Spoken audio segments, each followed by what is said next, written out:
guys, welcome back to another video. I am Kanika and you are reaching us through Unicom. So we are here with another video regarding your CA Foundation laws.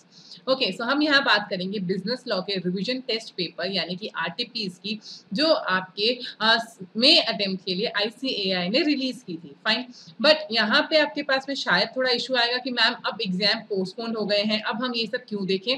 So because आपके exams postpone हो गए हैं और आपने काफी तैयारी कर ली थी मई अटेम्प्ट के लिए, तो इन दिनों आपका पढ़ने का शायद मूड कम होगा. राइट, सो इसीलिए हम आपके लिए आरटीपी लेके आए हैं ताकि आप क्वेश्चंस रिवाइज करते रहें, आप क्वेश्चन सॉल्व करते रहें, ताकि आपका कांटेक्ट ना छूटे आपके क्वेश्चन से और आपके चैप्टर्स से, और इससे आपका जो पढ़ने का मूड है वो भी बना रहेगा. राइट, सो इन क्वेश्चंस को आप देखते रहें और इससे आपकी आरटीपी भी सॉल्व हो जाएगी. Fine, so we are starting with the RTP here.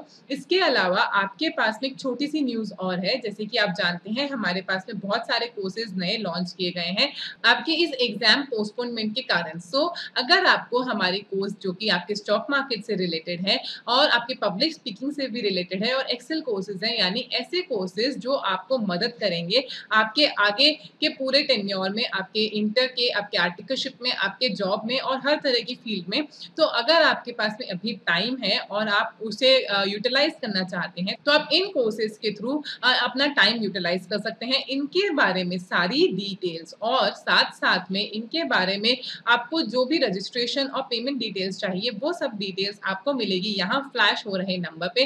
तो आप इन नंबर्स पे कॉन्टैक्ट कर सकते हैं इनके पूरी डिटेल्स के बारे में. Fine, so let's start with the RTPs, that is the revision test paper. हमारा आरटीपी का कुछ पोर्शन यानी कि अमेंडमेंट्स वाला जो पोर्शन था वो हम ऑलरेडी कवर कर चुके हैं. आपके अमेंडमेंट्स जो मई 20 के लिए एप्लीकेबल थे सेम नवंबर 20 के लिए भी एप्लीकेबल रहते हैं. उसके अलावा अगर कोई अमेंडमेंट आता है तो वो आपका दोबारा से इशू किया जाएगा, बट आपको किसी भी तरीके से मई 20 वाले अमेंडमेंट्स को छोड़ के नहीं जाना है. फाइन, सो हमने वो वीडियो ऑलरेडी यहाँ पे कवर कर लिया है. अगर अभी तक आपने हमारा अमेंडमेंट वाला वीडियो नहीं देखा है तो वो मिलेगा आपको नीचे दिए गए डिस्क्रिप्शन बॉक्स में एज वेल एज ऊपर दिए गए कार्ड्स में. तो आपको वो वीडियो वहां से देखना है ताकि आपका आरटीपी का फर्स्ट पोर्शन यहाँ कवर हो जाए.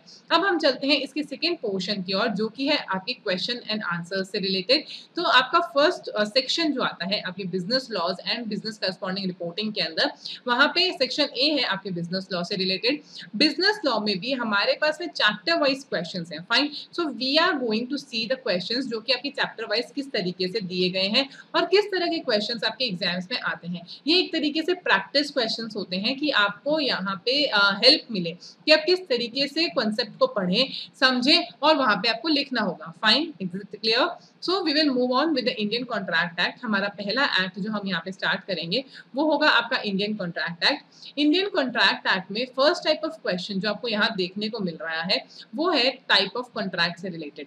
इन क्वेश्चंस को हम ऑब्जेक्टिव टाइप भी कह सकते हैं, यानी ऐसे क्वेश्चंस जैसे कि ट्रू और फॉल्स, गिव द टाइप और यस नो टाइप जो आंसर्स होते हैं जिसमें आपके पास में सिंगल आंसर होता है विद अ रीजन. फाइन, तो ऐसे क्वेश्चंस आपके पास में आते हैं.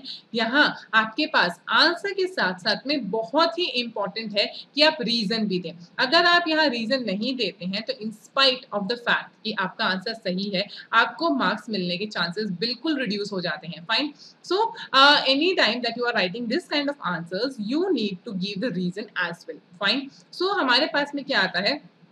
सबसे पहला question, a coolie in uniform picks up the luggage of A to be carried out of the railway station without being asked by A. Okay, without being asked उसने वो सामान उठाया और वो चला गया. उसने कूली की यूनिफॉर्म पहनी थी, ए ने उसको अलाउ कर दिया. So because A allows it, तो वो किस तरीके का कॉन्ट्रैक्ट है. फाइन, बहुत ही सिंपल सटीक आंसर रहेगा इसका. ये एक इम्प्लाइड कॉन्ट्रैक्ट है. आपके पास में उन्होंने उठाया, आपने कंडक्ट में ओके कह दिया तो it is implied by conduct. Okay, so वो वहां पे इम्प्लाइड कॉन्ट्रैक्ट की कैटेगरी में आएगा. आप उसकी डेफिनेशन देंगे और उसका रीजन एक्सप्लेन करेंगे. ओके, कोई प्रॉब्लम नहीं होनी चाहिए. उसके बाद में आता है आपका सेकंड, बहुत ही simple direct, finder of lost goods. हमें पता है, हमने फाइंडर ऑफ लॉस्ट गुड्स जो वर्ड है वो चैप्टर नंबर 6 में पढ़ा है, कॉन्ट्रैक्ट एक्ट का unit 6, that is quasi contract. यहाँ पे तो आपको सोचने की जरूरत ही नहीं है. फाइन, और आपको बहुत अच्छे से केस स्टडी भी पता है जहाँ पे एक डायमंड मिलता है एक इंडिविजुअल को एक्स की शॉप से. फाइन, तो वहां पे आपको यहाँ क्वासी कॉन्ट्रैक्ट कोड करना है, उसकी डेफिनेशन कोड करनी है और आपका रीजन क्लियर है. So you have 2 marks. 2 marks का क्वेश्चन आपका यहाँ कंप्लीट होता है. Third, a contract with B owner of factory for the supply of 10 tons of sugar. But before the supply is effected, the fire caught in the factory and everything was destroyed. वहां पे आग लग गई, सब कुछ खत्म हो गया. इसका मतलब जो आपका सब्जेक्ट मैटर था, that is sugar, was destroyed. And here comes the impossibility of event. और हमें पता है कि जैसे ही इवेंट इम्पॉसिबल हो जाता है, आपका जो कॉन्ट्रैक्ट है वो कॉन्ट्रैक्ट वॉइड हो जाता है. फाइन. तो इवेंट की इम्पॉसिबिलिटी के कारण आपका कॉन्ट्रैक्ट हो गया है void, and that is why this is a void contract. और यहाँ पे भी आपको इम्पॉसिबिलिटी ऑफ इवेंट का एग्जाम्पल देना है और पॉइंट कोट करना है और आपका आंसर कंप्लीट होता है. Fine. Then we move on to the second question. तो ये आपका बहुत ही डायरेक्ट क्वेश्चन था. सेकंड क्वेश्चन है, only a person who is a party to the contract can sue on it. Now this type of questions are the direct questions. आपका descriptive question आता है, but यहाँ पे इन्होंने बोला है explain this statement and describe the exception. बहुत ही clear cut सीधा सीधा आपको बताना है, exceptions बताने हैं. यानी कि थर्ड पार्टी कब sue कर सकती है. हमें बहुत अच्छे से पता है कि party to the consideration third party हो सकती है, बट जब आप केस करने की बात करते हैं तो आपके पास में जो दो लोगों ने कॉन्ट्रैक्ट किया है उनके अलावा कोई केस वहां पे फाइल नहीं हो सकता. फाइन. तो वहां पे हमें एक्सेप्शन देने हैं. जैसे कि कुछ चीजें होती हैं, हमें पता है, जैसे ट्रस्ट है, आपके वहां पे बेनिफिशियरी इंटरेस्ट होता है तो आप वहां पे दे सकते हैं. फैमिली सेटलमेंट्स है, फैमिली सेटलमेंट में आप ऐसा कुछ कर सकते हैं. मैरिज कॉन्ट्रैक्ट्स हैं, इन कॉन्ट्रैक्ट्स में क्या होता है कि आपके पास जो third party to the contract है वो भी इंटरफेयर कर सकती है, वो भी यहाँ पे केस कर सकती है. सीधे straight forward 7 points. You mention दो 7 points, your answer is complete. But do not forget to give the definition of this point. आपको इस बारे में बताना है कि third party to the contract sue नहीं कर सकती. इसे हम बोलते हैं प्रिविटी ऑफ कॉन्ट्रैक्ट. तो प्रिविटी ऑफ कॉन्ट्रैक्ट के बारे में आपको जरूर बताना है. फाइन. आप इसके बारे में पूरी बात करेंगे, उसके बाद ही आप कोई थर्ड कंडीशन बताएंगे, उसके बाद ही एक्सेप्शन बताएंगे. दोनों पार्ट ऑफ द आंसर आपके यहाँ पे कंप्लीट होने चाहिए. Fine. Clear? So this was the second question. Again, a direct question. Third question. Explain the circumstances in which the person is deemed to be in position to dominate the will of another. देखिए यहाँ पे आपके पास में आएगा deemed to be in position to dominate the will of another. बहुत सीधा सा बात है. Dominating the will की क्या बात आती है?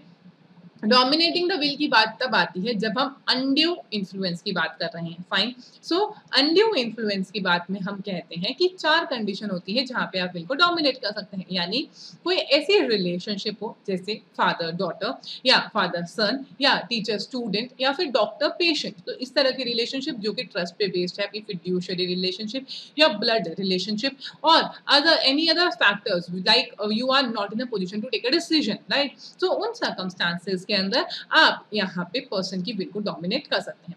सीधा सीधा 4 पॉइंट. क्वेश्चन खत्म, आंसर कंप्लीट. आप वो 4 पॉइंट मेंशन कर दीजिए, आपका आंसर कंप्लीट है and you can go ahead with this. Fine.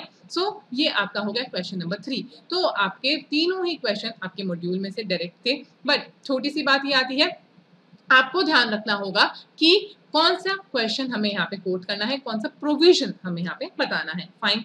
Then we move on to question number 4. What is a wagering agreement and define a transaction which resemble to them but are not what. Very clear.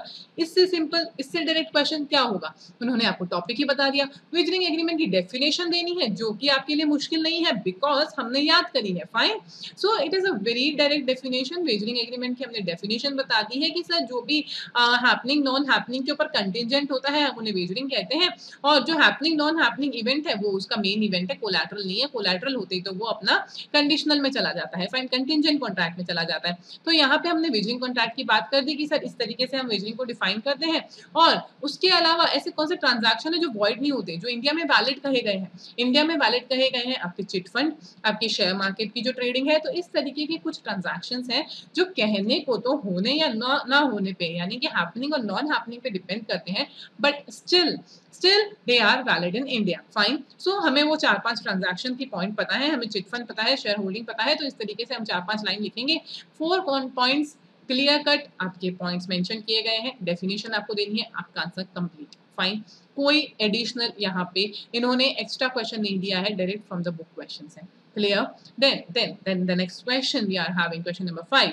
The basic rule is that the promiser must perform exactly what he has promised to perform. Now this is something question that can confuse you. Explain stating the obligation of parties. आपको सीधा सीधा सा यहाँ पे ये बताना है कि सर ऑब्लिगेशन ऑफ पार्टीज क्या होती है। अगर हमने कहा है कि हमने कोई कॉन्ट्रैक्ट किया जो कि सेल ऑफ गुड्स का था, तो ऑब्लिगेशन क्या होगा?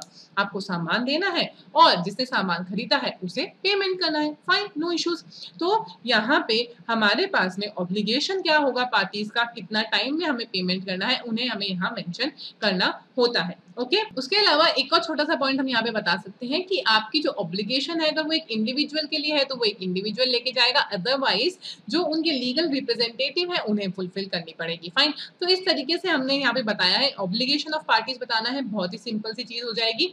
सिर्फ इतना सा बताना है कि सर जो प्रॉमिस आपने किया है उसको आपको फुलफिल करना होता है। Fine, direct question again. फिर उसके बाद में आता है क्वेश्चन नंबर 6, जिसमें हमने पूछा है आपसे क्वांटम मेरिट के बारे में। Now this is what you deserve. Fine, जितना आपने काम किया है उतने का पैसा आपको मिल जाएगा। बेसिक कंडीशन क्या होती है आपके क्वांटम मेरिट में कि आपका जो रेम्यूनरेशन है वो डिसाइडेड नहीं है, और उसके अलावा आपके पास या तो कोई कॉन्ट्रैक्ट ही नहीं हुआ, पर कॉन्ट्रैक्ट हुआ है और उसमें रेम्यूनरेशन डिसाइड नहीं किया, तो दोनों में एक ही सिचुएशन है कि सर जो रेम्यूनरेशन है वो क्लियर नहीं है, हमने हमारा कॉन्ट्रैक्ट पूरा नहीं किया है, बट हम वहाँ पे कुछ हद तक काम कर चुके हैं। जैसे फॉर एग्जाम्पल आपका 1 ईयर का कॉन्ट्रैक्ट था, आपने 6 महीने का काम वहाँ पे कंप्लीट कर दिया है, तो भी वहाँ उसे 6 महीने का मेहनताना तो मिलना चाहिए, right? They should give the consideration regarding the 6 months of work performed by them. So now here it is the concept that is quantum merit, that is as much as you have worked you will get the remuneration. Fine, so you need to give this thing and then you need to state the cases are like when we have entered into a contract but we have not decided the remuneration, or the case is that we have not yet entered into the contract. Fine, तो इस तरीके से आपको quantum merit के ऊपर यहाँ पे points देने हैं। एक बात आप नोट करेंगे, हमने अभी तक हर चैप्टर में से कुछ ना कुछ लिया है, आप कोई चैप्टर छोड़ के नहीं जा रहे हैं। फाइन, आपके प्रीवियस ईयर ट्रेंड्स को देखते हुए आपके चैप्टर नंबर 5 और चैप्टर नंबर 6 में से इतने क्वेश्चंस नहीं थे, बट आपके आरटीपी में आपके चैप्टर नंबर 6 में से दोनों पे क्वेश्चन है, contingent contract as well as futuring contract पे। फाइन, सो आप इन चैप्टर्स को छोड़ के नहीं जाएंगे, आप प्लीज इन चैप्टर्स को जरूर पढ़ के जाएंगे, बिकॉज अभी आपके पास में हर चैप्टर में से इक्वल स्कोप बनता है। But yes, you can focus on some chapter, more on some chapter and less on others. Fine, so इस तरीके से हमें हमारे कोर्स को देखना है, डिजाइन करना है। And for the November attempt students के लिए it's apt time that you start studying. Fine, so आप पढ़िए और अपने नवंबर के लिए बहुत अच्छे से प्रिपेयर कीजिए। आपको सारा डेटा यहाँ पे चैनल पे दिया गया है, किस तरीके से कौन से चैप्टर का कितना वेटेज है, किस तरीके से आपको उनको पढ़ना चाहिए, ये सारी चीजें हमारे चैनल पे ऑलरेडी अवेलेबल है। अगर अभी तक आपने हमारे चैनल को सब्सक्राइब नहीं किया है, आप क्लिक करेंगे सब्सक्राइब बटन पे as well as the bell icon, so that you are notified with every new video that we are uploading, as well as you will go and check the playlist for business laws as well as tips for CA foundation exam। अगर आपने वो दोनों playlist अभी तक नहीं देखी है, please आप जाइए उन प्लेलिस्ट को देखिए, ताकि आपको ये पता रहे कि किस तरीके से आपको एग्जाम में क्वेश्चन को इंटरप्रेट करना है, देखना है, और एग्जाम से पहले अब इन 4 महीनों में आपको कैसे तैयारी करनी है। फाइन, सो यहाँ पे हम ये देख रहे हैं कि आपके पास हर चैप्टर में से कुछ ना कुछ डायरेक्ट क्वेश्चंस आए हैं। क्वांटम मेरिट के बाद 7th क्वेश्चन है आपका कंटिंजेंट कॉन्ट्रैक्ट के बारे में, जो कि हमने अभी बात की कि हैपनिंग या नॉन हैपनिंग ऑफ इवेंट पे डिपेंड करता है। हैपनिंग या नॉन हैपनिंग ऑफ इवेंट, जो भी हम बात कर रहे हैं, वो जो इवेंट है वो कोलैटरल है। आपका मेन, आपका कॉन्ट्रैक्ट जो है वो उस इवेंट पे डिपेंडेंट नहीं है, वो कोलैटरल इवेंट है, और वहां पे से कुछ रूल्स एंड रेगुलेशंस होते हैं जो हमें यहाँ पे मेंशन करने हैं। ये जो रूल्स एंड रेगुलेशंस की हम बात कर रहे हैं, ये रूल्स आपके मॉड्यूल में एकदम डायरेक्टली दिए गए हैं, आपको इन्हें अच्छे से याद करना होगा। हम जनरली इन्हें ओवरलुक कर जाते हैं। फाइन, तो इन्होंने क्या किया है, इन्होंने कंटिंजेंट कॉन्ट्रैक्ट के सारी चीजें, सारी कंडीशंस पहले बताई हैं कि हैपनिंग या नॉन हैपनिंग पे डिपेंड करता है, और वो कॉन्ट्रैक्ट उसके ऊपर डिपेंड करेगा, टू डू और नॉट टू डू समथिंग का कॉन्ट्रैक्ट होगा, उसके बाद में मियर विल पे डिपेंड नहीं करेगा, और ये कोलैटरल होता है इवेंट। फाइन, ये तो हमने बात कर ली। उसके बाद में रूल्स रिगार्डिंग का जो आंसर है उसमें आपको यही आंसर लिखने होंगे कि अगर कोई अनसर्टेन हैपनिंग के ऊपर डिपेंडेंट है तो अगर वो काम होता है, that is if it happens then it is possible, otherwise if it is rendered impossible then your contract is void. Fine. और अगर वो नॉन हैपनिंग के ऊपर होता है, नॉट हैपनिंग के ऊपर होता है, तो अगर वो इम्पॉसिबल हो जाता है then your contract is valid. Take care of the words. आपके इम्पॉसिबिलिटी के केस में हम कॉन्ट्रैक्ट को जनरली वॉइड बताते हैं, बट यहाँ पे अगर कोई कोलैटरल इवेंट नॉट हैपनिंग वाला केस में इम्पॉसिबल हो जाता है तो आपका कॉन्ट्रैक्ट वैलिड रहता है। अगर वो पॉसिबल है तो वो वहाँ पे इनवैलिड कॉन्ट्रैक्ट हो जाता है। फाइन। उसके बाद में आपके पास में आता है कि वो विल के ऊपर डिपेंड नहीं करेगा और वो स्पेसिफाइड टाइम अनस्पेसिफाइड टाइम तक नहीं होगा, एक पर्टिकुलर टाइम पीरियड के अंदर वो काम करता है। और इम्पॉसिबल कॉन्ट्रैक्ट टू डू और not to do if any impossible event happens are void whether और not the fact is known to the party. ठीक है। बहुत ही सिंपल से 4 रूल आपके पास में यहाँ पे आए हैं। आप इन 4 रूल्स को मेंशन करेंगे, आपका आंसर कंप्लीट है। एक छोटी सी बात जो आपको परेशान कर सकती है वो ये है कि आपके जो ये 4 रूल्स हैं ये एकदम स्पेसिफिक नहीं है, राइट? ये थोड़े से वेवरिंग है, थोड़े से हम उनको इग्नोर कर जाते हैं। सो प्लीज़ आप इनका ध्यान रखेंगे। कुछ इंपॉर्टेंट वर्ड्स जो हमने आपको बताए हैं उन इंपॉर्टेंट वर्ड्स का अगर आप ध्यान रखते हैं तो आपको काफ़ी हेल्प मिलेगी कि आप इन 4 रूल्स को यहाँ पे लिख पाएँ। Fine, clear? Now the next 2 questions, question number 8 and question number 9, ये दोनों आपके sort of case study questions हैं, केस स्टडी बेस्ड क्वेश्चंस हैं। यानी आपको यहाँ पे provision plus fact plus conclusion ये तीनों चीजें मेंशन करनी होगी, अपना पैटर्न फॉलो करना पड़ेगा और उसी तरीके से हम काम करते हैं। फाइन। तो यहाँ पे इन्होंने पहले वाले क्वेश्चन में आपको बहुत ही क्लियरली बता दिया है कि ये कौन से टॉपिक के बारे में बात कर रहे हैं। इन्होंने कहा आपको पहले मिस रिप्रेजेंटेशन का जो टॉपिक है उनको एक्सप्लेन करना है कि सब मिस रिप्रेजेंटेशन क्या होता है।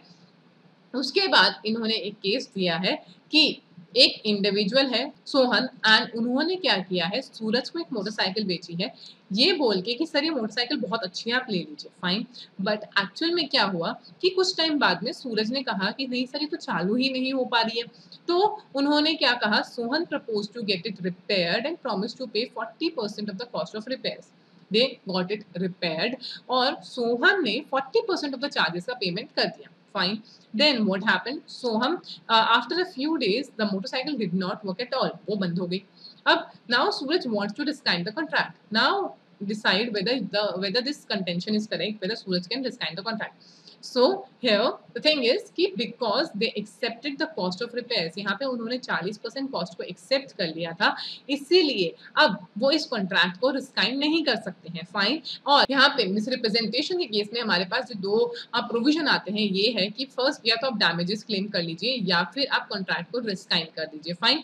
सो यहाँ पे आप कॉन्ट्रैक्ट को अगर आप कॉन्ट्रैक्ट में डैमेजेस क्लेम कर लेते हैं, that is these 40% off the cost अगर आपने ले लिया है तो वो चीज आपके अगेंस्ट जा सकती है और अब आप इसे रिस्काइंड नहीं कर पाएंगे। बट अगर आपने 40% एक्सेप्ट नहीं किया होता तो आप इसे रिस्काइंड कर सकते थे। Fine, clear? This point is very clear to you all कि आपको किस तरीके से बताना है। आप पहले मिसरिप्रेजेंटेशन को और इन दोनों प्रोविजंस को एक्सप्लेन करेंगे, फिर आप ये फैक्ट्स लिखेंगे और एंड में आप ये कहेंगे कि क्योंकि उन्होंने 40% off the cost of repairs accept कर लिया था तो उनके पास में रिसिग्नेशन का कोई भी प्रोविजन अवेलेबल नहीं है और अब वो उस कॉन्ट्रैक्ट को रिस्काइंड नहीं कर सकते। Fine, clear? Very clear to all? Okay. Then the 9th question, X a minor जो है वो एमकॉम पढ़ रहे हैं कॉलेज में, उन्होंने बोला कि मेरे को 1 लाख रुपए का लोन चाहिए ताकि मैं मेरी फीस का पेमेंट कर सकूं। Fine, clear? और बुक्स भी परचेज कर सकूं। उन्होंने 31 दिसंबर 2019 को ये लोन ले लिया। फाइन। एक्स ने ये जो लोन लिया है उसके वहां पे उनको फीस पेमेंट करने के लिए दिया गया है, किसके लिए? एजुकेशन के लिए। Fine, no issues. अब उसके बाद में हमें इन्होंने बताया कि एक्स के पास में 9 लाख के असेट भी है। ठीक है। ऑन ड्यू डेट एक्स उसको पेमेंट नहीं कर पाया, उन्होंने बी से पैसा लिया था और वो बी को पैसे वापस नहीं दे पाया। फाइन। तो क्या हुआ, अब बी चाहता है कि जो एक्स के एसेट है 9 लाख के, मैं उसमें से अपना लोन रिकवर करवा लूं। हमसे ये पूछा गया है कि क्या बी का कंटेंशन सही है, whether B would succeed. Okay, so at the first thing that we notice is that it is a minor case. तो minor का case होते ही हम कहेंगे कि वो void है, right? We will go for void ab initio. But what is the twist in this question? ये question है आपके education के बारे में, और education हमारी आती है basic necessities में. So any expense that you are given for the education of the child or the education of the minor can be recovered from the assets. Fine. So यहाँ पे बी का contention सही है और वो यहाँ पे उसके असेट्स में से पैसा निकाल सकता है. Great, clear. सो यहाँ पे हमारे पास में क्या पॉइंट आएगा? सबसे पहले आप माइनर के रूल्स बताएंगे कि माइनर में हमारा कॉन्ट्रैक्ट वॉइड ab initio होता है, but because this is a basic necessity of life, education is a basic necessity of life, आपको यहाँ पे ये फ्रीडम है कि सर ओके आप हमारा जो पैसा आपने दिया है बेसिक नेसेसिटी के लिए वो रिकवर करवा सकते हैं. कहाँ से रिकवर करवाएंगे? असेट से रिकवर करवाएंगे. फाइन. तो आपने असेट में से उसको रिकवर करवाया है और इसीलिए आपको यहाँ पे ये ऑप्शन मिला है कि आप यहाँ पैसा ले सकते हैं. Why? Because it was the basic necessity of life. Clear?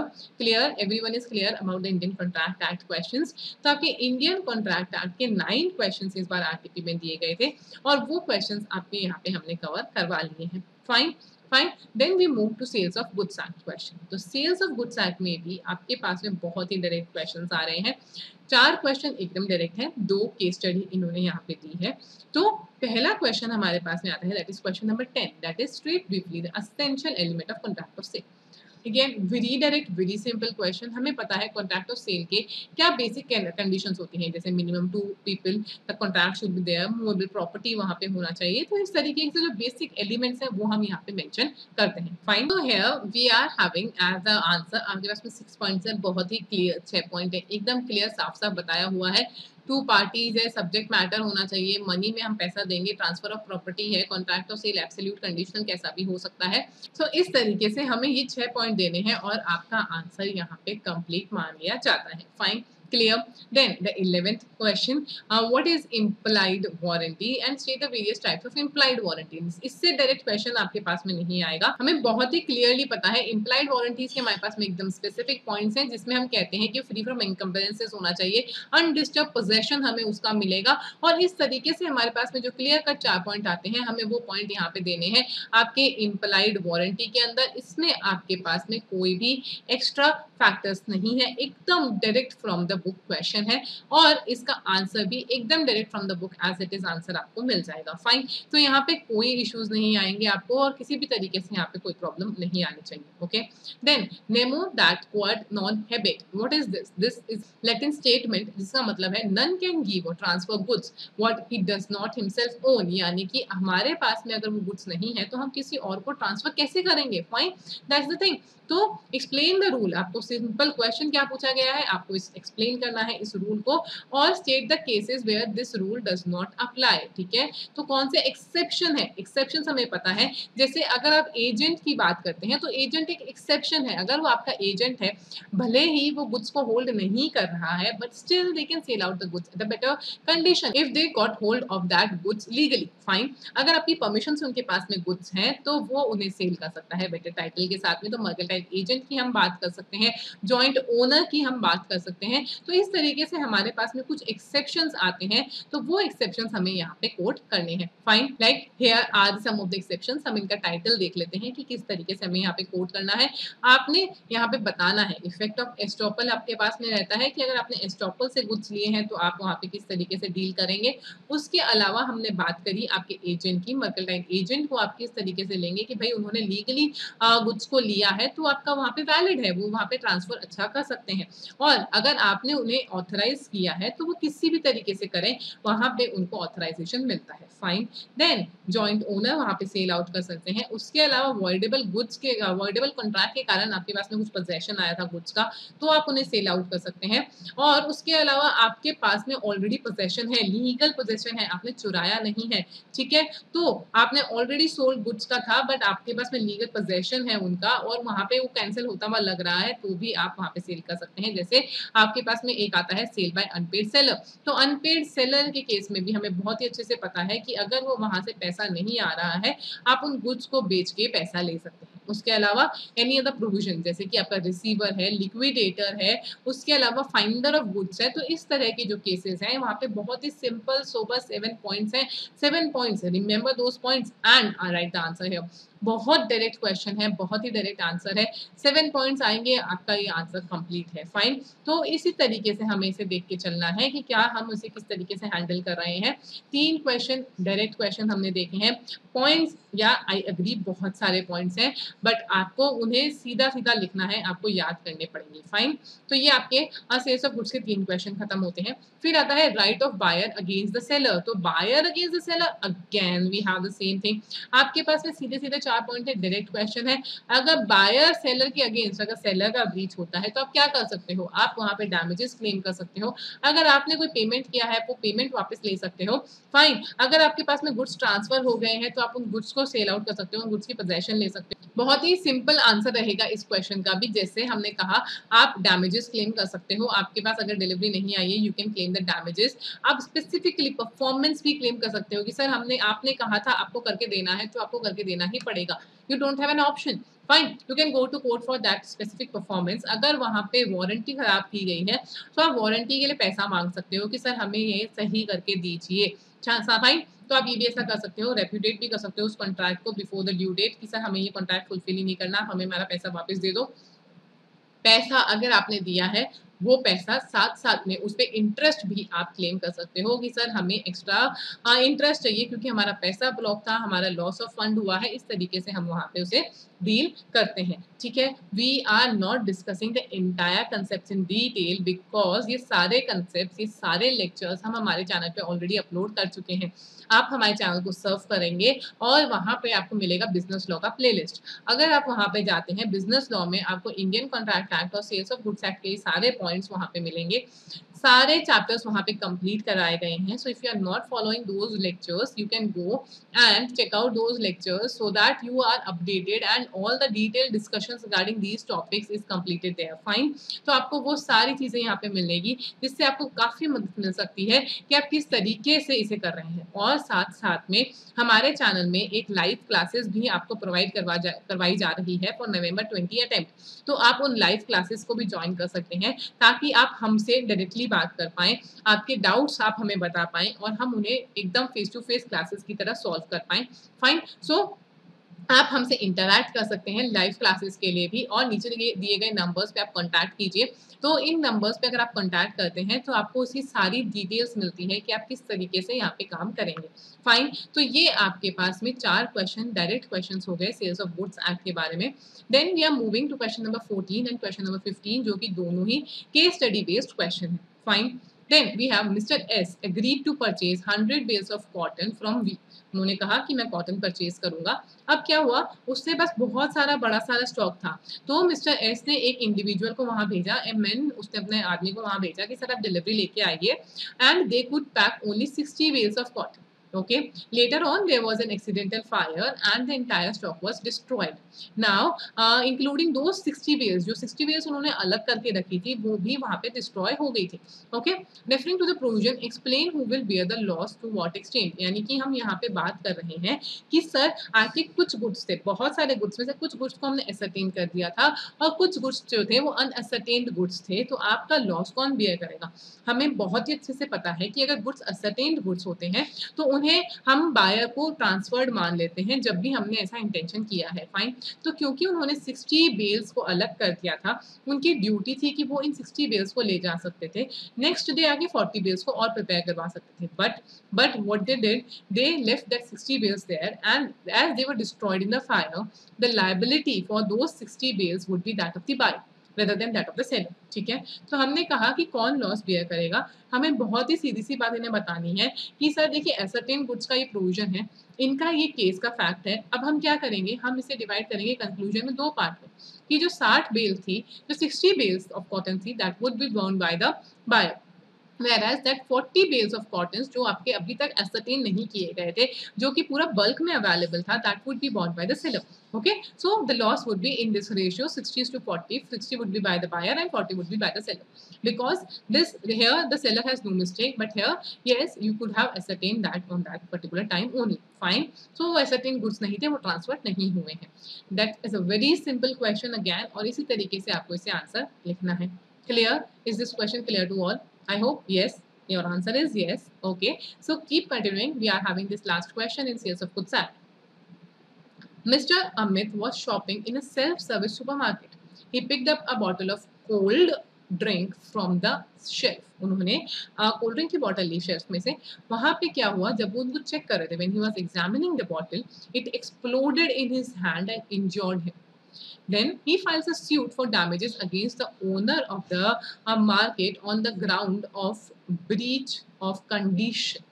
Now आपको ये बताना है कि क्या ये पॉइंट सही है, क्या वहाँ पे वाकई में ब्रीच ऑफ कंडीशन था. तो yes, what is your condition. Condition जो हमारे पास में आती है उसमें हमने कहा है कि एक इम्प्लाइड कंडीशन जैसी एक चीज होती है जिसमें हम बात करते हैं मर्चेंटेबल क्वालिटी की, यानी जो आपने गुड्स बेचा है वो इस तरीके का होना चाहिए कि सर इसमें आप दोबारा रीसेल कर सकते हैं. भले ही वो पर्सनल यूज के लिए लिया जा रहा हो, बट आप उसे दोबारा रीसेल कर सकते हैं, ऐसी क्वालिटी उसमें होनी चाहिए. फाइन. सो यहाँ पे क्या हुआ कि अगर हम एक कोल्ड ड्रिंक की बॉटल की बात करते हैं तो जब भी हम ये बोलेंगे कि आप उसे रीसेल कर सकते हैं, what would be the factor that we will consider.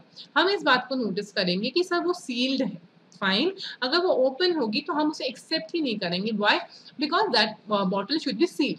But what happened here, that bottle was not sealed and due to that the person when he took it up the cold drink bottle blasted. Why? Right? तो जब वो blast हो गई तो वहाँ पे जो भी इंजरी हुई वहाँ पे breach of condition क्या था कि merchantability की जो condition है, आपकी implied condition है, वो breach हुई है. So the answer would be yes. Amit's contention is right. Okay, Amit is right in his contention. He can claim the damages और वो damages आपके owner को payment करने होंगे. Why? Because उसकी जो basic condition थी, implied condition थी, वो condition आपकी fulfill नहीं हुई. Fine. Okay, so this was the entire concept about two acts, that is Sales of Goods Act and the Indian Contract Act. If you are liking this particular thing that we are discussing RTPs here, so please mention in the comment section and like the video, and we will proceed further. आपके पास में तीन act बचते हैं, partnership, LLP और company. तो इन तीनों acts के बारे में, इनके क्वेश्चंस के बारे में हम डिस्कशन करेंगे हमारे इसी सीरीज के अंदर. So if you are liking the series, you mention it in the comment box. So I will see you in the next video, and till then you can enjoy the benefits of Unicom's live sessions और जो classes हमने join करी है. Again, you can call on these numbers for the entire details of the class sessions, and if you have not yet subscribed to the channel, you will click on the subscribe button as well as the bell icon so that you are notified with every new video that we are uploading, and we will help you in your exams for November 20. Okay, so I will see you in the next video. Till then, stay healthy, be happy. Bye bye.